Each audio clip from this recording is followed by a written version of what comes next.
There's a material sitting on the shelf of every pool supply store that can absorb more heat, pound for pound, than almost anything in your house, and almost nobody uses it for what it's actually good at. It's a salt. It costs a few dollars a pound.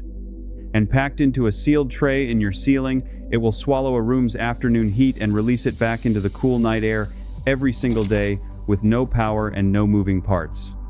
A Hungarian chemist built a house around it in 1948. Then the window air conditioner arrived, and this quietly disappeared from American construction. Today you can rebuild it for about $40. No permit, no dealer, no electricity. In this video, I'll show you the parts, the exact mix, the build, and the one mistake that kills it. Let's get into it. Start with the physics, fast, because everything in this build depends on one number. To raise 1 pound of water by a single degree, you need about 1 BTU of heat. That's the baseline. Now watch what happens with sodium sulfate. When 1 pound of this salt melts, it absorbs more than 100 BTUs, and here's the strange part, its own temperature barely moves while it does it. The energy doesn't make the salt hotter. It goes into breaking the crystal apart, turning solid into liquid, and it gets locked inside that change. Engineers call it latent heat. Think of it as the difference between warming a pot of water and boiling it. The warming is slow and steady. The boiling swallows enormous energy at a flat temperature. Melting salt does the same thing, just at a far more useful point on the thermometer. And that point is the whole trick. Sodium sulfate decahydrate melts right around 90 degrees Fahrenheit, so it sits in your ceiling completely inert all morning, doing nothing, costing nothing. Then the room climbs toward uncomfortable. The salt reaches its threshold, and it begins to melt, pulling heat out of the air at exactly the moment you want it pulled. The thermostat isn't wired in, it's built into the chemistry. But the part that makes this a battery and not just a sponge is the reset. At night, when the air drops back below 90, the salt refreezes, releasing the day's stored heat into the cool night. By morning, the crystals are solid again, fully recharged. It charges with cold, discharges cooling, and repeats that cycle with no compressor and no moving parts.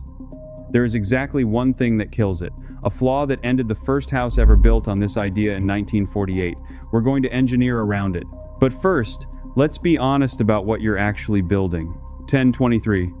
Let's be precise about the deliverable, because the difference between an honest build and a disappointed builder is managing this one expectation correctly. What you're making is a sealed phase change panel. Sodium sulfate, treated with 2 additives will cover, packed into flat sealed containers and mounted high in the room, a ceiling cavity, an attic floor, or a box in a sunny window. Paired with a way to vent heat at night, that's the entire machine. There are no buttons, no power cord, no maintenance schedule beyond a seasonal glance. Here's what it does. In the right climate, a properly sized panel will shave the afternoon peak by roughly 4 to 8 degrees Fahrenheit and hold it there through the hottest hours. It flattens the spike.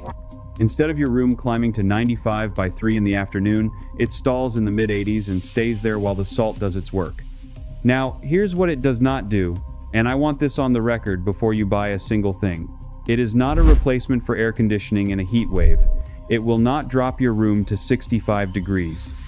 It is not the 40-degree miracle box you've seen in thumbnails across this platform that claim is physically impossible without ice or power, and anyone selling it is selling you a fantasy. This is a peak shaver, a buffer, a thermal flywheel for your room. But within those honest limits, the performance is real.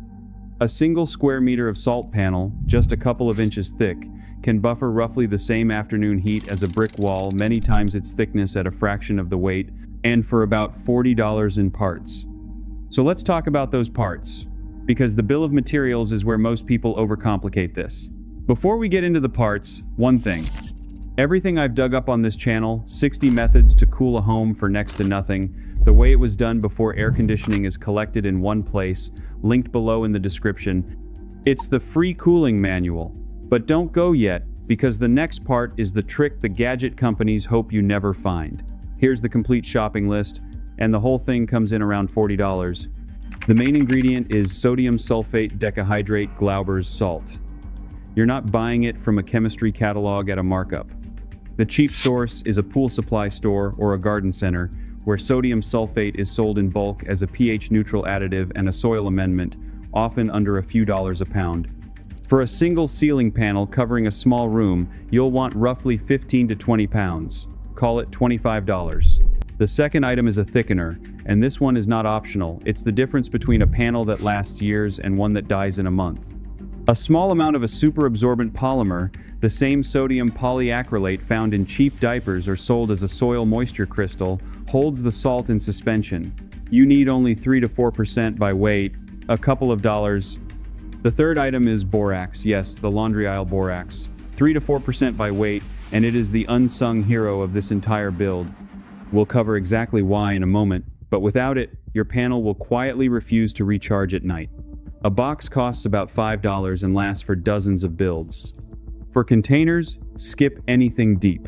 You want flat, thin, sealed vessels, dollar store food containers, flat HDPE bottles laid on their sides, or heat-sealed pouches.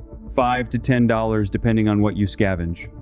And optionally, a $5 digital thermometer so you can actually verify what your panel is doing instead of guessing. The only electricity anywhere in this build is an optional fan for night venting. The panel itself draws nothing.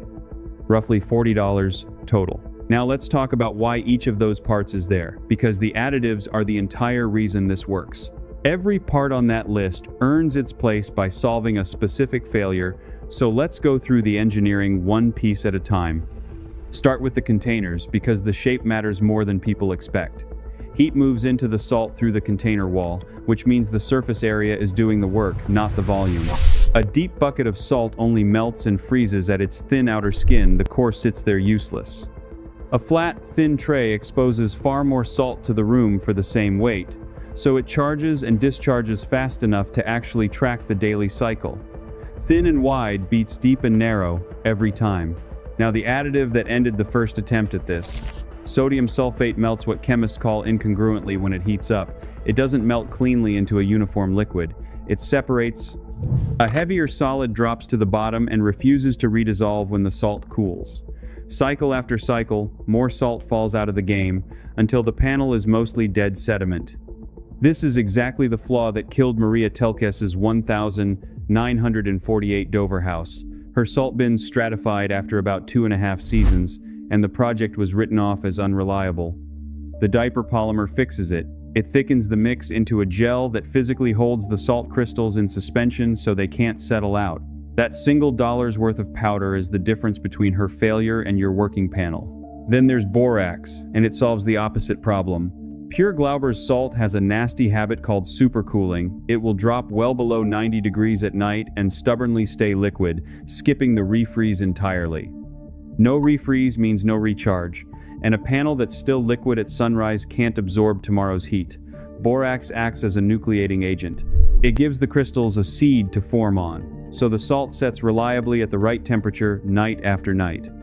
And placement follows the simplest rule in the room: heat rises. The panel belongs high ceiling, attic, the top of a window. Put it where the heat goes. So now you understand every part and why it's there. Let's actually build it. Clear a workbench, put on a pair of gloves, and give yourself about an hour. The build itself is genuinely simple. The precision is in the ratios, not the labor. Start by weighing your salt, because everything else is a percentage of it. Say you're working with 20 pounds of sodium sulfate decahydrate. One note on water. The decahydrate is already hydrated. The deca means 10 water molecules are locked into each crystal, so if you bought the proper hydrated form, you don't add much water at all. If you sourced anhydrous sodium sulfate instead, you'll need to add water to reach the decahydrate ratio, roughly 44 parts water to 56 parts salt by weight. Check which form you have before you mix. Now the additives, both calculated against the salt's weight. Measure out 3 to 4% borax and 3 to 4% of the polymer thickener. For 20 pounds of salt, that's a little under a pound of each. Set them aside. Next, warm the salt past its melting point. A warm water bath around 100 to 110 degrees Fahrenheit will take it past 90 and turn it to liquid slush. You don't need it hot just past the threshold. As it liquefies, stir in the borax first and let it dissolve completely, then add the polymer slowly while stirring. You'll feel the mixture thicken under the spoon as the polymer takes hold, going from a watery slush to something closer to wet concrete. That thickening is the stratification fix doing its job in real time. Now, fill your containers, and here's the one mistake that splits a panel open: leave headspace. The salt expands as it freezes, just like water. Fill each container only about 80 to 90% and leave room, or the first cold night will crack your seals. Seal everything completely. This is not a loose lid. Moisture escaping over time shifts the hydrate ratio and slowly ruins the panel. Heat seal the pouches, gasket the lids, tape the threads. Finally, label one container with the date and set it aside as your test unit. That's the one you'll check each season. Let everything cool and set overnight. By morning, you'll have solid panels ready to mount. 1026. With your panels set and sealed, installation comes down to two things: putting them where the heat is and giving that heat somewhere to go at night. Placement first. The panels go high because that's where heat collects. The cleanest option is laying them across the top of a dropped ceiling, resting on the tiles, hidden completely from view. If you have an accessible attic, lay them flat across the attic floor directly above the rooms you want to cool. And if neither works, build a shallow box in the sunniest window and stack the panels there. As a rough starting point, aim for coverage scaling with the room figure on roughly 1 square meter of panel for every 10 to 15 square meters of floor, and add more if your afternoons run hot. More salt means more heat absorbed before the panel saturates. Now the rule that the entire system lives or dies on, and I'm going to say it twice because people skip it, the salt only works if it can dump its heat at night. Let me say that again. The panel must get cool enough overnight to refreeze or it does not recharge. Open the windows after sunset. Run a whole house fan. Vent the attic. Create a cross breeze.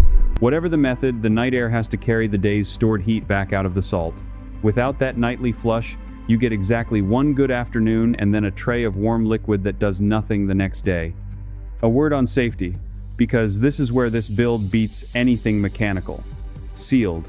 The panel is completely inert. Sodium sulfate is non-toxic. It was literally sold as a laxative for a century and it's non-flammable.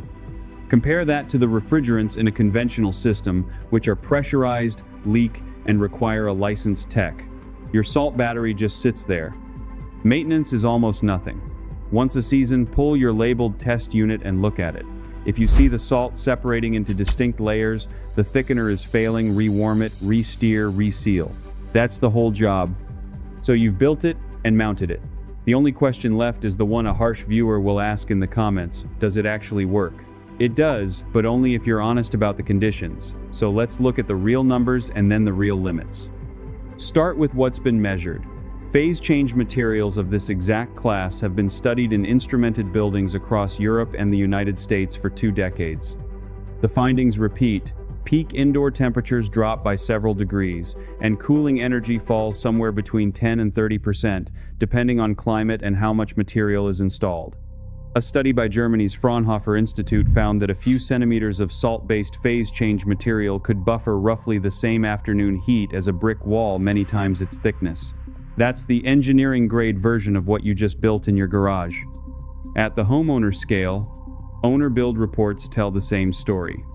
One documented case in a dry climate knocked several degrees off the afternoon peak using sealed salt containers and a single box fan for the night flush. Not a laboratory. A guy with a thermometer and a weekend. Now the honesty you will not hear from anyone trying to sell you a unit. This is the section that keeps you from wasting $40. First and most important, warm nights kill it. If you live somewhere humid where the temperature stays up after dark, the Gulf Coast, coastal Florida, the deep south in midsummer, the salt never gets cold enough to refreeze, and the whole system collapses into a useless tray of liquid. No night reset, no cooling. Full stop. Second, this shaves the peak. It does not replace air conditioning in a genuine heat wave, and it will not hit 40 degrees. I said it earlier and I'll say it again because the thumbnails on this platform lie about it constantly. A passive salt panel is a buffer, not a refrigerator. Third, untreated salt degrades. Skip the borax and the thickener, and your panel dies in weeks. The additives are not optional garnish, they're the build. Where this genuinely shines is the dry continental climate with a big day-to-night temperature swing. The Southwest, the Mountain West, the High Plains, and most of inland Europe. Hot afternoons, cool nights, that's the home this was built for.